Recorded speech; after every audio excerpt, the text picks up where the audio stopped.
दोस्तों, ये कहानी पूजा की है, एक सीधी सादी समझदार और सहनशील बहू की, जिसने अपने घर को टूटने से बचाने के लिए खुद को गलत समझवाया, अपमान सहा, मगर बदले में दिया सिर्फ प्यार।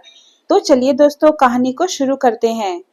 पूजा एक मिडिल क्लास परिवार से आई थी। पिता रिटायर्ड थे और माँ अक्सर बीमार रहा करती थी। दो छोटे भाई पढ़ाई कर रहे थे। मायका सीमित कमाई वाला था, लेकिन संस्कारों में कोई कमी नहीं थी। ससुराल में पूजा का व्यवहार सबके साथ अच्छा था। सास थोड़ी रुखी थी, लेकिन पूजा चुपचाप सब सहती थी। सबसे बड़ी समस्या थी पूजा की ननद रेखा। रेखा तलाकशुदा थी और मायके में ही रहती थी। उसे लगता था कि ये घर सिर्फ उसी का है। वो पूजा को हर वक्त नीचा दिखाने की कोशिश करती। हमारे घर की रोटियां जलाने वाली बहू, अपना मायका तो भूखा है, अब यहाँ भी खा रही है। ऐसे ताने उसकी जुबान पर आम थे। एक दिन पूजा को मायके से फोन आया, माँ की तबीयत बहुत बिगड़ गई है।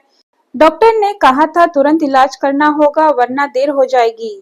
पूजा का दिल बैठ गया। माँ के इलाज के लिए पैसों की जरूरत थी, लेकिन कहाँ से लाती वो। पूजा ने सासू माँ की अलमारी से कुछ पुराने गहने लिए, बस गिरवी रखने के लिए। उसने सोचा कुछ दिनों में पैसे लौटाकर वापस कर देगी, मगर किस्मत को कुछ और ही मंजूर था। अगली सुबह रेखा ने अलमारी खोली और चिल्ला उठी, माँ माँ, अलमारी के गहने गायब है। सारा घर इकट्ठा हो गया। पूजा के हाथ कांपने लगे। क्या तुमने लिए हैं? सासू माँ ने सवाल किया। पूजा कुछ न बोल सकी, मगर रेखा ने तो जैसे मौका ही पा लिया। मैं तो पहले ही कहती थी ये बहू चोरी करेगी, इसे अपने मायके भेज दो, वहीं जाकर चोरी करे। पूजा की आंखों से आंसू बहने लगे। उसे कुछ कहने तक का मौका नहीं दिया गया। पूजा पर चोरी का इल्जाम लगा। पति भी चुप रहा।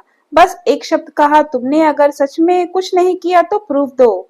मायके में माँ का ऑपरेशन हुआ। पूजा ने चुपचाप सब कुछ सहा, मगर ससुराल में अब उसका कोई नहीं था। बस गलतफहमी थी और नफरत। रेखा ने घर को पूरी तरह पूजा के खिलाफ कर दिया। जिसे तुमने घर की इज्जत समझा, उसने ही घर को लूट लिया। ऐसे शब्द अब आम थे। कुछ हफ्तों बाद रेखा को तेज बुखार आया, फिर कमजोरी, फिर अचानक हालत बिगड़ने लगी।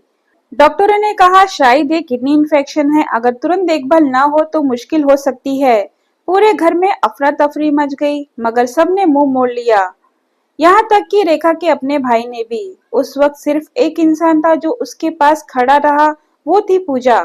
पूजा ने उसकी सेवा की, दवाइयों से लेकर खाना, सफाई से लेकर इमोशनल सपोर्ट तक किया। रेखा को जब होश आया तो सबसे पहले उसने पूजा की आंखों में देखा जिसे वो चोर कहती थी। रेखा की आंखें